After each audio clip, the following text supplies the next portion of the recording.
back. Thank you so much for joining us for this Q&A of My Name is Pauli Murray. I would like to reintroduce our guests, co-directors Betsy West, Julie Cohen, and producer Talleah Bridges McMahon. Thank you all so much for joining me. Thank you.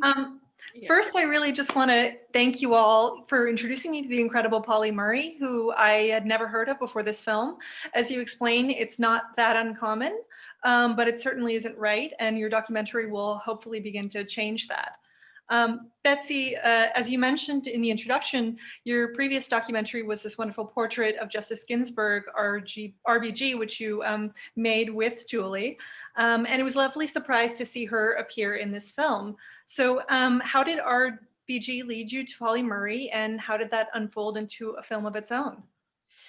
Well, we learned that RBG had put Pauli Murray's name on the cover of the first legal brief that she wrote as a lawyer fighting for women's equality in the 1970s.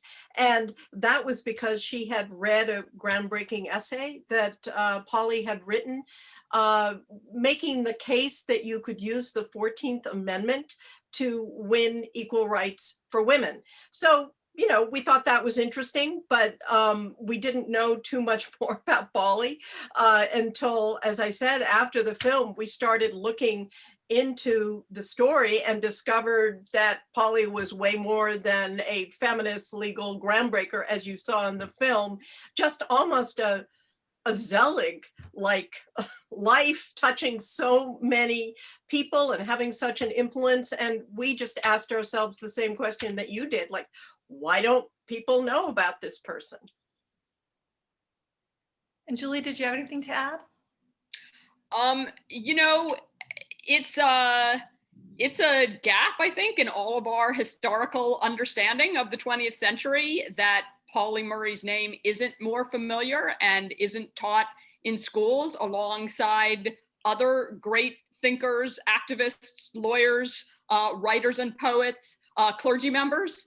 But that's also, you know, on the filmmaking side, I think that's actually part of the joy of it, because our discovery goes into the film and becomes the discovery of the viewer. And I feel like it felt really exciting for us, as not just in our professional capacity, but kind of as people, to be learning about this incredible person who we hadn't known about really at all. And you know, the downside of things that you don't know yet is the opportunity to really expand one's horizons and learn. And to me, it felt like kind of a thrill. Yeah, absolutely. And Talleah, I'd love to learn how you became involved in the project as well. How did you know, what was your previous experience or knowledge of Pauli Murray? So I should say that I had worked with Betsy and Julie on a project on groundbreaking women who were still living. And so we did a project where we were profiling women who had transformed society in some way. And in the course of that research, I had come across Pauli Murray's name, but didn't know much about Pauli Murray at all. And then years later, as Betsy and Julie were saying, as they were following up on RBG, they reached out to me and they said, we'd love to talk to you about this really exciting project that we have next on deck. And as they started to tell me more about Pauli Murray, I knew Pauli sort of from like being in feminist spaces, but I did not know all of the other accomplishments that Pauli had made. And the more I thought about it, the more it was like, this is exciting, but also so unjust that we don't know Pauli's story. And so I couldn't pass up the opportunity to be involved in getting it out there. Yeah, absolutely. And I think one of the things that was really striking was at the beginning of the film, Pauli's grandniece introduces this incredible archive of materials. And it seems like you really had a lot to work with. How do you even begin to research this material? And was there anything that you found that was kind of new or that surprised you? Yeah, I mean, you're right. Pauli Murray, even though in some ways unrecognized during Pauli's lifetime, had the wherewithal to save everything. So, and also to put it at the Schlesinger Library at Harvard, where, you know, all of the other archives of great American women exist. And, you know, 130 some odd boxes there, an amazing treasure trove. And Talleah went up to Cambridge and started to go through this. So maybe you can tell about sort of how overwhelming that was at first.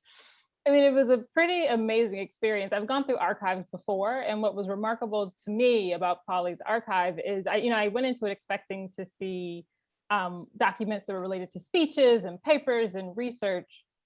But really what blew me away and ultimately blew all of us away and ended up really shaping the film was seeing that Pauli had left so many personal documents. There were all of these diary entries and letters to and from friends and the letters to Pauli's doctor. I mean, there were just so many personal aspects of Pauli's life that just showed us another dimension of Pauli's character. And so we ultimately knew that the archive itself would have to become a character of sorts in the film.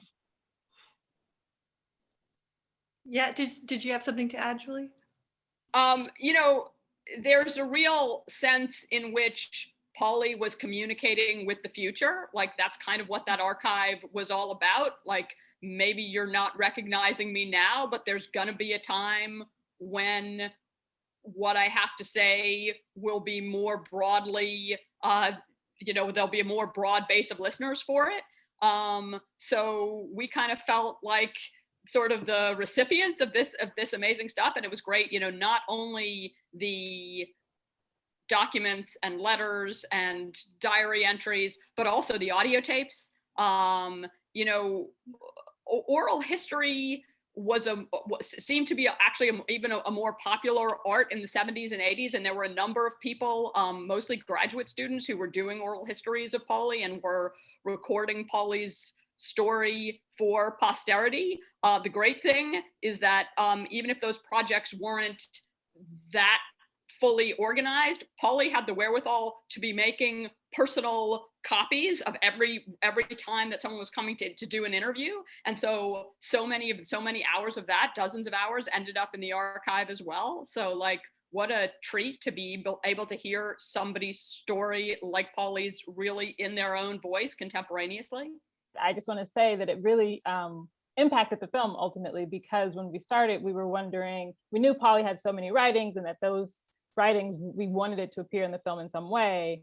And we were wondering, do we need a narrator to read it? Do we get an actor of some sort? And then when we realized that there were all of these recordings from Pauli, it was clear that, Pauli can tell Pauli's story directly. Had she made those recordings just to include in the archive as a part of their oral history?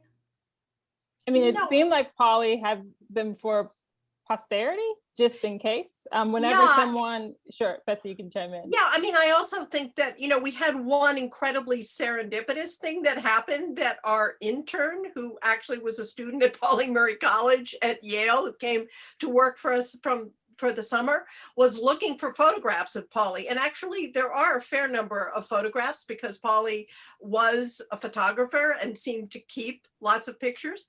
But in the course of looking for a photograph, reached out to an obscure archive that said, do you have any other material, no, we don't. But there are these audio tapes. And it turned out that Pauli, at the end of her life, when writing the autobiography, wanted a friend to comment on the autobiography. The friend was blind or going blind and so couldn't read. And Pauli started to dictate the autobiography for her friend to read. And that was pretty cool to get our hands on.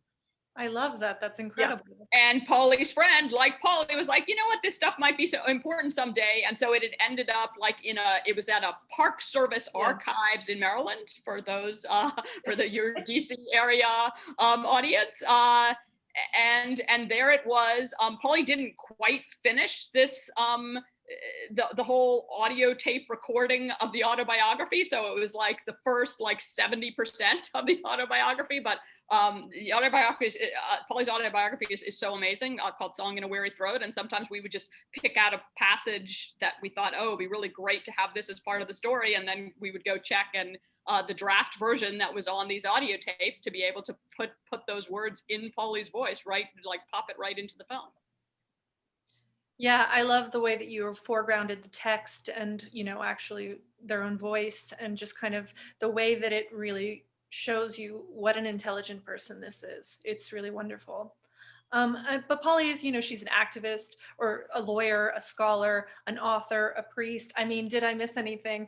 And then there are the elements of their private life. They're a friend of the Roosevelts, a partner to Rini Barlow, a person with gender dysphoria. I mean, how do you even determine how to structure and balance all of these elements?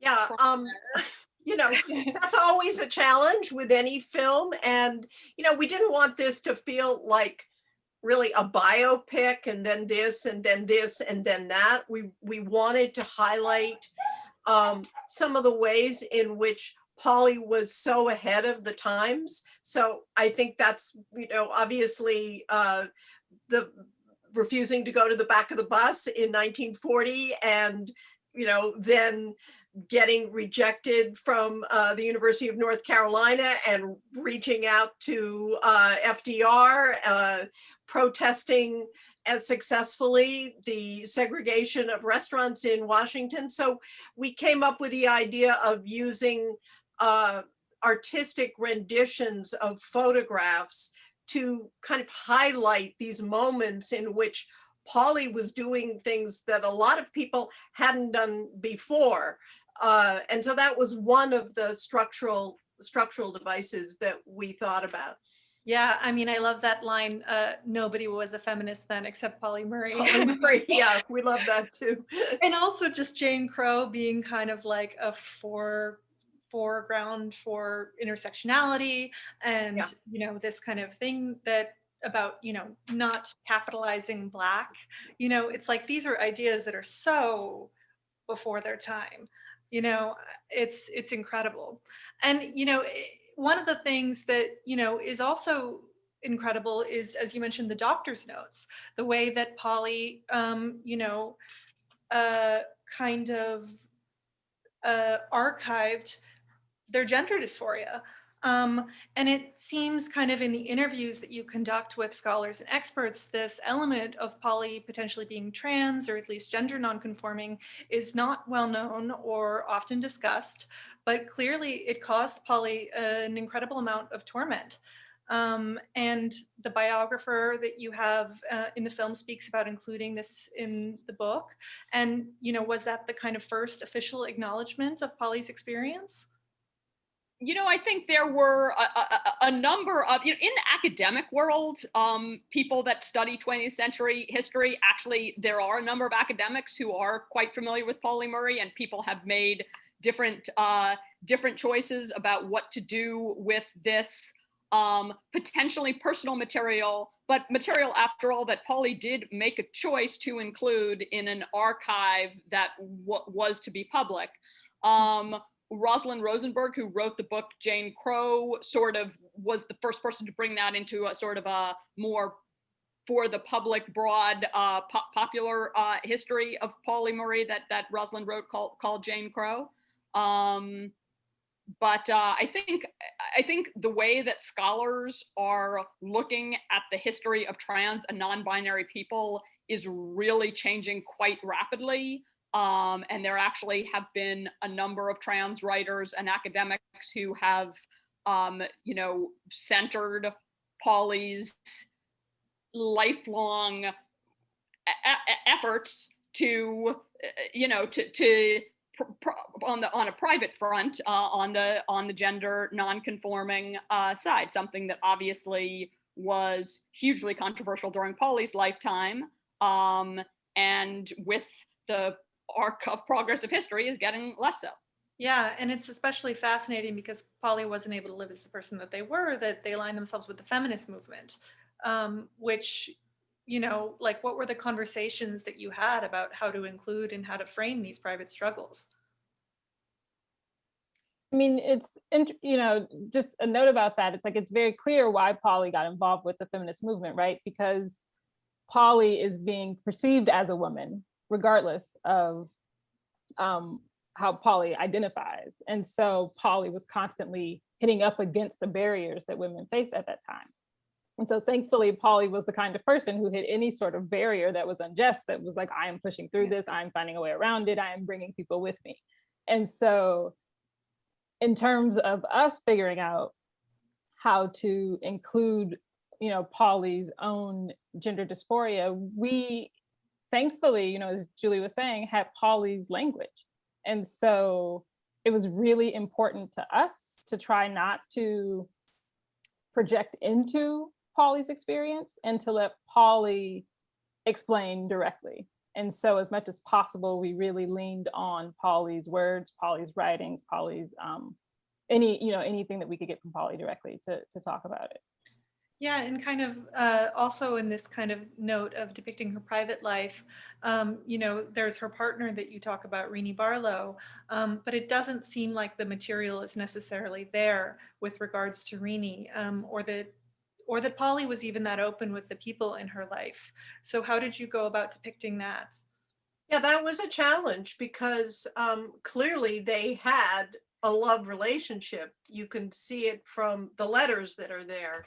And yet they weren't open about it completely. And certainly there were a number of Pauli's friends who didn't know. And yet when we talked to Pauli's, the two men who were Pauli's students at Brandeis, they clearly knew that Rini was Pauli's partner. It was just, you have to remember, this is the 1970s, something that people often kind of wink, wink, nod, nod. We don't really talk about this, but yes, they were in a homosexual relationship. It was pretty clear. And, so we went with the evidence that we had and tried not to extrapolate beyond that. And I would say, just to add to that, that it was a real challenge for a long time. It was one of the last pieces of a film that we actually built because we weren't really sure how we were going to tell the story. And I remember the moment of going to the archive for the very last visit and just looking at anything related to Rini that I could find. And when I finally saw those letters, which we hadn't really seen anywhere else before, it was like, oh, through language, we can tell Pauli's connection to Rini through language. And that's how we decided to even have that visual motif in the film. You take us inside the classroom of this professor at Rutgers University, and we hear the testimony of the professor at Yale. This seems like such a powerful educational tool to, get people to learn about who Pauli is and, to kind of rewrite history in a way. How do you kind of see the kind of future of this film, and how do you hope that Pauli's legacy will change from here on out? I think the kind of many versions of classroom and educating scenes we have, from the students going over Pauli's poetry at Yale to Brittany Cooper's class at Rutgers, to even the high school students that are learning from the author Patricia Bell Scott, like, we kind of wanted to make those scenes feel like a joy, like see the different experiences that people are having of learning about Pauli. We kind of hope our film is part of that whole progression. And I guess just expanding that whole process and multiplying it by tens of thousands is what we're hoping to do with this film. Anecdotally, we have found that younger people are more likely to know who Pauli Murray is than older people. And when we were filming at the Schlesinger Library, I just mentioned, how often do people come and to access this collection? And the librarian said the Pauli Murray collection is now the most requested collection at Schlesinger Library. I mean, this is a place where, all the great women of history's archives exist, and Pauli's is at this point is number one. I think that young people are hungry to learn about Pauli's story, not just, obviously the gender dysphoria, but I think also the story of someone who really was able to anticipate some of the most important ideas of the 20th century that resonate today with LGBTQ battles that are ongoing. Yeah, absolutely. This is such an incredible film. Thank you so much for introducing everyone to Pauli Murray. Thank you all for being here for this wonderful film, for allowing us to present it as a part of AFI Docs. We're really incredibly honored. And thank you to everyone in the audience for being here today. Please visit our website at docs.afi.com for more opportunities to interact with these films, audiences, and filmmakers, and of course, to see more films. My name is Pauli Murray. It's available to screen throughout the remainder of the festival. It will be released on Amazon later this fall, and we would love to hear from you on social media at #AFIDocs. Thanks, everyone. Thank you. Thank you.